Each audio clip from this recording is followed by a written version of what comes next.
Oui, alors bonsoir à tous ceux qui sont là, ceux qui vont nous écouter aussi sur YouTube. C'est notre leçon numéro 20 et aujourd'hui on va aborder un nouvel ouvrage du docteur Jacques Vigne, La mystique du silence. C'est un livre qui devient plutôt classique dans son sujet, surtout au niveau de l'écoute du silence. C'est un livre que j'ai utilisé et j'ai traduit en partie dans plusieurs de mes livres. Il est vraiment assez global, surtout qu'il expose la mystique du silence dans la plupart des traditions mystiques et spirituelles, dans le christianisme, dans le judaïsme, dans le bouddhisme et dans l'hindouisme. Donc, ça englobe, ça traite le sujet de différentes parties et c'est quelqu'un qui a vécu déjà le silence, donc ça émane d'une certaine expérience. Bref, d'abord, et comme d'habitude, on va commencer par une méditation et on va échelonner juste après sur le débat qu'on fait à chaque fois. Très bien, donc on va commencer par le Aum. Et le Aum, c'est important de le faire voilà, en sentant que le Aum subtil, et c'est aussi associé au son du silence. Voilà, donc on va commencer par le Aum lui-même et puis ensuite donner d'autres explications pour rentrer dans la pratique.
Maintenant, le premier travail, continuer ce Aum de façon silencieuse et essayer de percevoir que ça a finalement le même pouvoir pour stopper le mental et même stopper les sensations en revenant à une unité immédiate. Le son, ça donne une expérience d'unité immédiate puisque tout le corps vibre à la même longueur d'onde. Donc, on se sert de ce Aum silencieux pour vibrer à la même longueur d'onde, s'unifier et immobiliser le mental, on pourrait dire d'un seul coup, d'un seul. Donc, on fait ça pendant quelques minutes.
Maintenant, il y a deux mudras qui aident pour l'écoute du son du silence.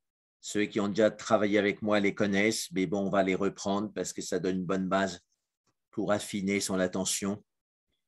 Donc, déjà, vous mettez le dos de la main vers l'avant de la cuisse droite, le dos de la main droite. Vous faites se toucher le pouce et l'index. C'est le mudra de la connaissance, donc qui affine la connaissance, la conscience du son subtil. Vous sentez la petite vibration dans le contact des deux pulpes de doigts, pouce et index. Et vous imaginez que cette vibration produit le grésillement du silence. Voilà, donc c'est un peu long à expliquer, mais quand vous rentrez dedans, c'est une expérience très immédiate. On fait ça pendant quelques minutes.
Maintenant, on continue la même pratique, mais on visualise le pouce et l'index de lumière qui se touchent en Jnana Mudra, en Mudra de la connaissance, en face de l'oreille droite.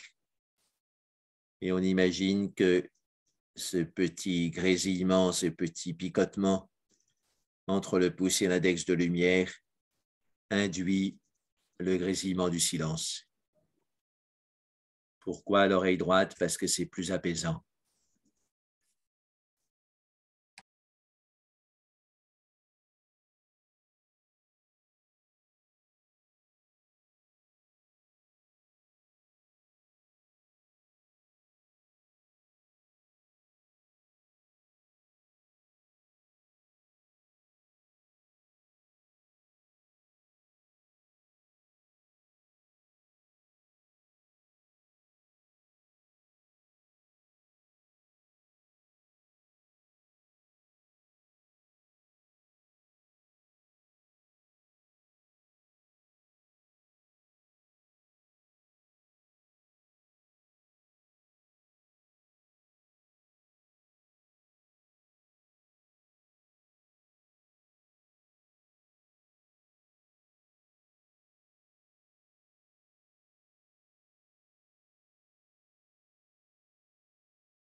Donc, pour aider à attirer l'attention auditive et générale à droite, il y a des trucs qui aident. Par exemple, pincer les molaires à droite et les décoller légèrement à gauche, et puis aussi amener la pointe de la langue vers les molaires à droite. Et ensuite, troisième chose, sentir directement le pavillon de l'oreille droite, très physiquement, très naturellement. Ça aide à attirer l'attention auditive à droite. Donc, ces trois choses, hein, la langue, les dents, et puis sensation de l'oreille. On pratique pendant quelques minutes dans ce sens.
Maintenant, on continue à sentir donc pavillon de l'oreille droite, l'espace à droite avec les dents à droite qui sont un peu collées, en particulier les molaires,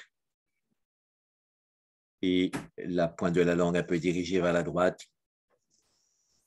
Et on augmente le transfert d'énergie vers la droite en imaginant qu'il y a un son lointain à droite, très léger, mais on essaie quand même de le percevoir en augmentant sa tension attentionnelle à droite.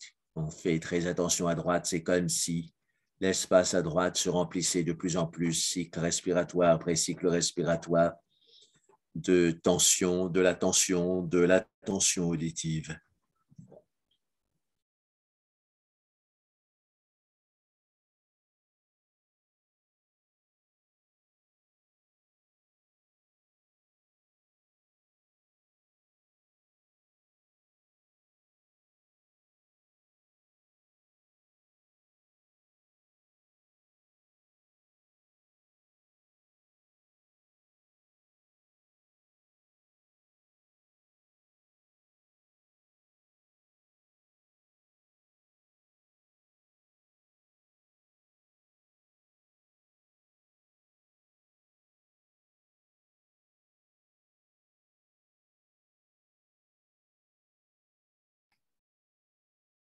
Maintenant, on va utiliser cette attention auditive pour faire la pratique de la libération spontanée selon Padmasambhava, donc une pratique très ancienne qui date de 12 siècles, que Alan Wallace nous a fait pratiquer dans un stage à Dharamsala il y a 3-4 ans.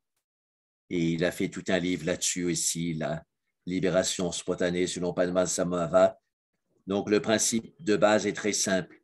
Augmenter l'attention dans une direction de l'espace, un peu comme un tendrait un muscle très fort. Le muscle qu'on tend, c'est le muscle de l'attention auditive. Et puis, sur l'expiration, on détend, on laisse aller.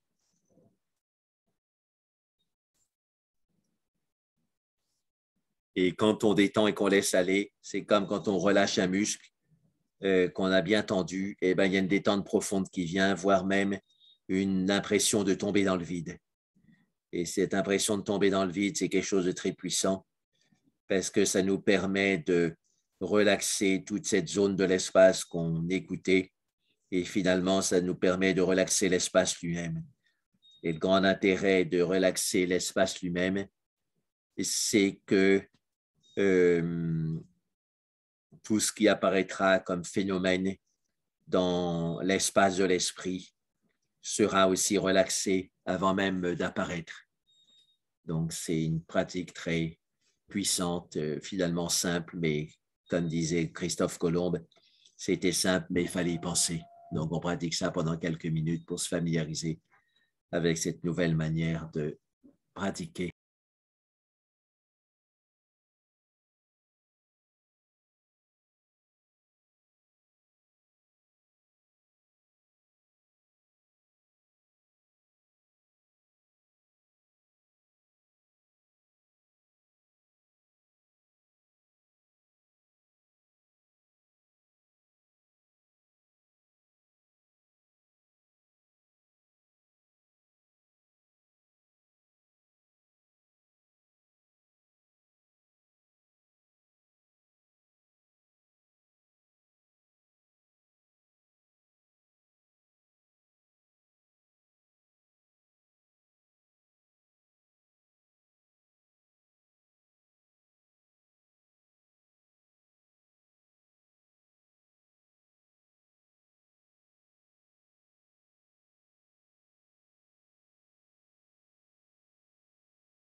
Maintenant, je vais vous lire un poème de Shams de Tabriz qui va dans le même sens que la libération spontanée de Padmasambhava. Donc, je ne parle pas de la libération spontanée de Padmasambhava dans mon livre La mystique du silence, parce que j'ai découvert ça après, mais j'ai réalisé que ça avait beaucoup de liens avec ce poème de Shams de Tabriz que j'ai trouvé dans un livre publié par un grand ashram de Delhi, les Radha Swami Satsang. Ils ont fait 6 volumes sur la mystique du silence, et un volume, c'est des textes divers qui se réfèrent à cette mystique. Et ils citent donc Shams de Tabriz, et j'ai cité ce poème dans La mystique du silence, et je vais vous le lire maintenant pour la méditation. Et le lien avec Guru Rinpoche, c'est-à-dire Padmasambhava, c'est qu'on cherche le silence dans toutes les directions de l'espace, et qu'on ne le trouve pas, on ne trouve pas son origine. Donc, on cherche l'origine à l'intérieur, on ne la trouve pas non plus. Et ça permet d'aller au-delà du corps et de l'esprit et de dissoudre la conscience dans tout l'espace. C'est ça l'idée commune à Padmasambhava et Shamsup Tabriz. Et a priori, l'influence, il y a eu, c'est dans quel sens? Ben, c'est probablement dans le sens de Padmasambhava vers Shams de Tabriz, puisque Shams de Tabriz est venu 3 ou 4 siècles après Padmasambhava. Donc ça, on va le lire maintenant. C'est à moi qu'est venu le son incomparable. Il ne provient ni du dedans ni du dehors. Il ne vient pas non plus de la gauche ni de la droite, ni de l'arrière ni de l'avant.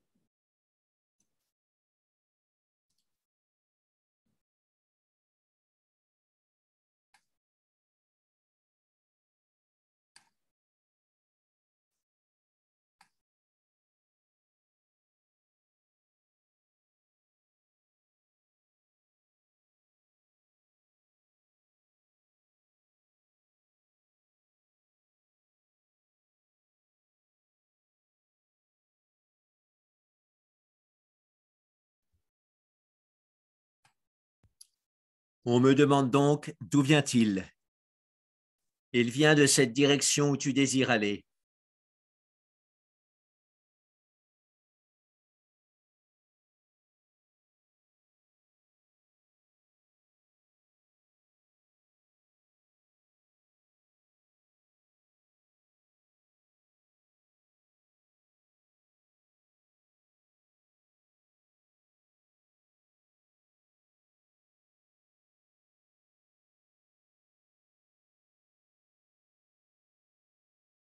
Donc, ces versets, ça fait penser à 2 conseils de grands écouteurs du son du silence.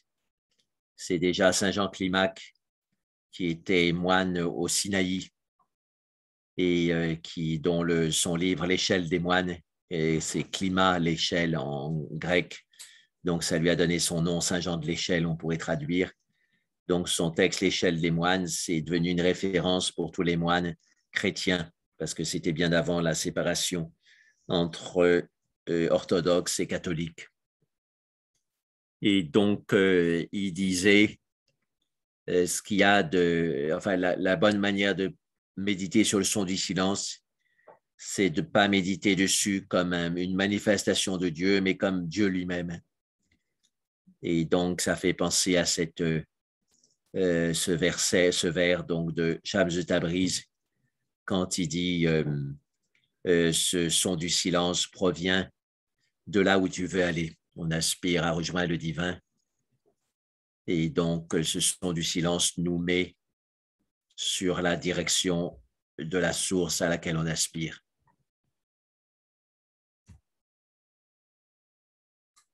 Et ça nous met en contact de plus en plus immédiat avec cette source.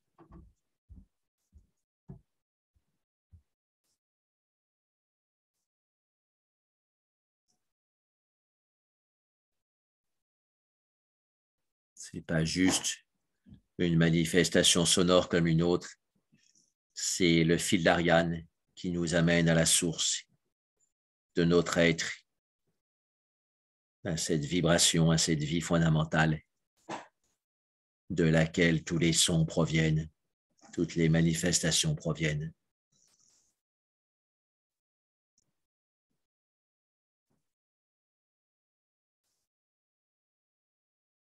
Pour l'entraînement, on peut toujours le faire vers la droite parce que c'est plus apaisant. Mais dans la pratique de libération de Padmasambhava, comme dans le poème de Shams de Tabriz, on le fait dans les 6 directions de l'espace parce qu'on cherche d'où provient ce son. Donc, on essaye toutes les directions de l'espace pour en trouver l'origine. Et quand on ne trouve pas cette origine, il y a un lâcher-prise qui vient comme une chute dans le vide. Et c'est là qu'on a de bonnes chances de toucher du doigt la grande libération.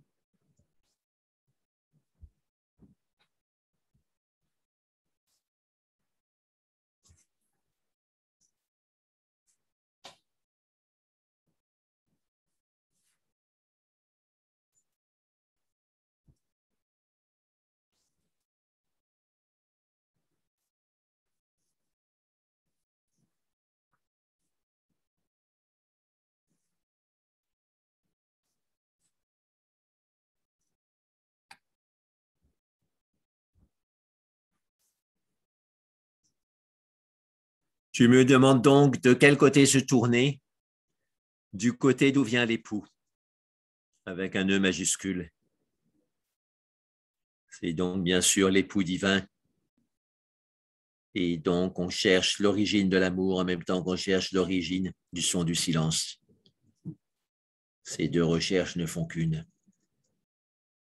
Et le son du silence peut paraître ennuyeux parce qu'il est plat, mais l'amour est tout le contraire de l'ennuyeux. Donc, on associe les deux et comme ça, on a une bonne une combinaison de paix et d'éveil de l'intérêt, de l'amour, de la conscience.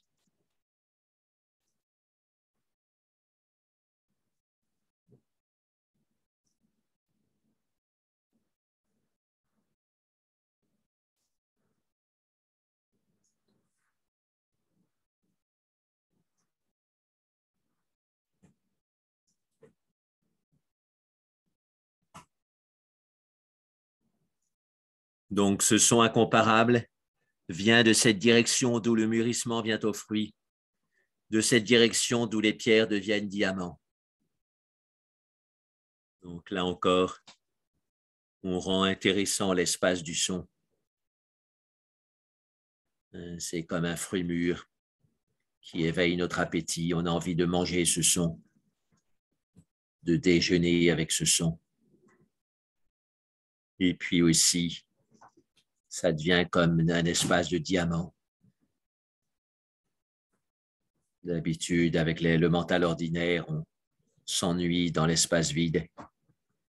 Mais grâce à l'expérience mystique, cet espace vide et le son qui résonne en lui devient aussi précieux que le diamant. Pratiquer quelque temps pour faire cette transformation, cette alchimie.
Sois silencieux et écoute les 5 sons du ciel, de ce ciel qui est au-delà de toute orientation.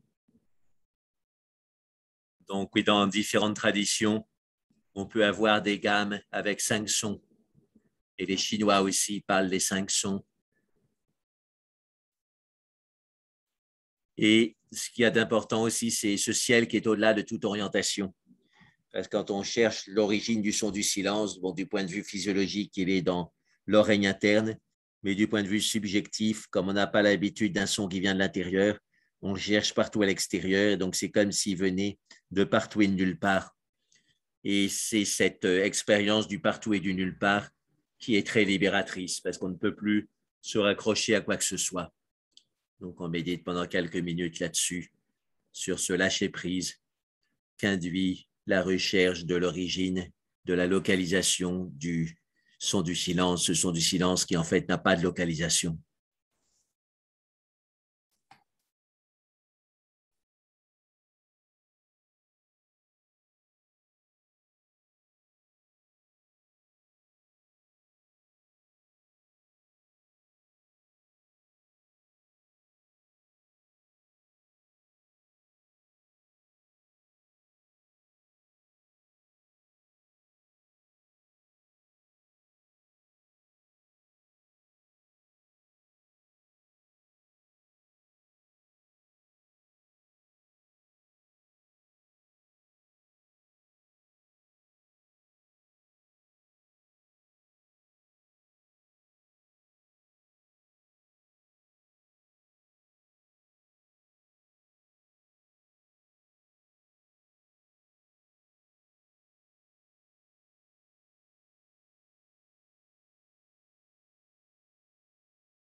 Dernière strophe.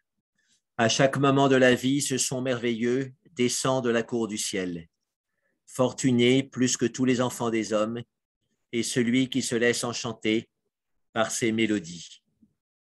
Donc cette idée du son qui descend, on le retrouve dans la Chandogya Upanishad, 5e siècle avant Jésus-Christ. Il parle du Udgita, c'est-à-dire Gita, le chant, comme dans Bhagavad Gita, et Ud d'en haut. Donc si on perçoit ce chant d'en haut, ça veut dire qu'il descend vers nous. Et c'est un son merveilleux. Donc ça réenchante le ciel en quelque sorte et l'atmosphère, puisque ce ciel et cette atmosphère permettent cette descente. Fortuné plus que tous les enfants des hommes est celui qui se laisse enchanter par ces mélodies. Donc cette perception du grésillement du silence qui scintille dans tout l'espace comme une lumière éblouissante, ça réenchante le monde et on se laisse réenchanter à la fois dans le sens d'émerveillement et dans le sens de perception du chant intérieur. Enchanter, c'est percevoir le chant intérieur et donc il faut se laisser fasciner par ce chant intérieur. Kabir le comparait à l'oiseau qui chante dans le pot. Le pot, c'est le corps. L'oiseau qui chante dans le pot, c'est ce son intérieur. Et notre travail de méditant, c'est d'écouter cet oiseau et de trouver de la joie dans cette écoute.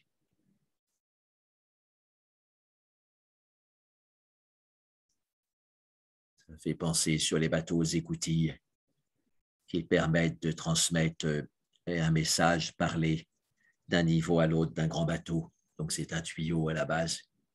Donc, cette écoute, c'est du son du silence, c'est une écoutille, un tuyau qui nous permet d'entendre le son intérieur qui grésille au fond du cœur. Donc, on tend l'oreille à cette écoutille qui grésille.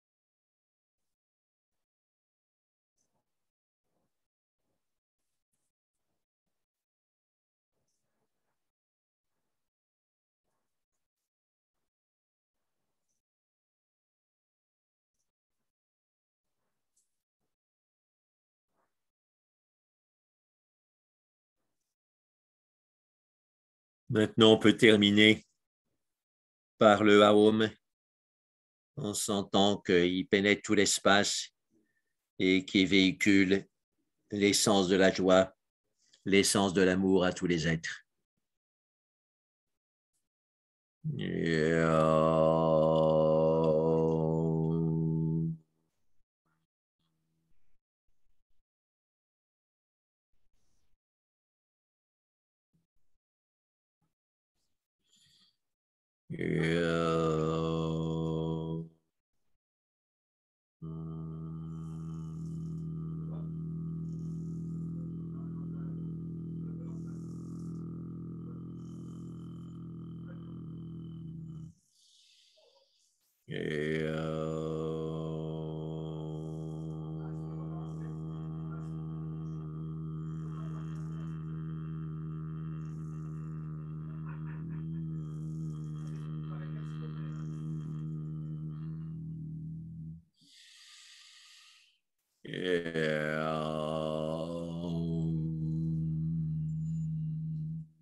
Voilà, maintenant on peut passer aux échanges.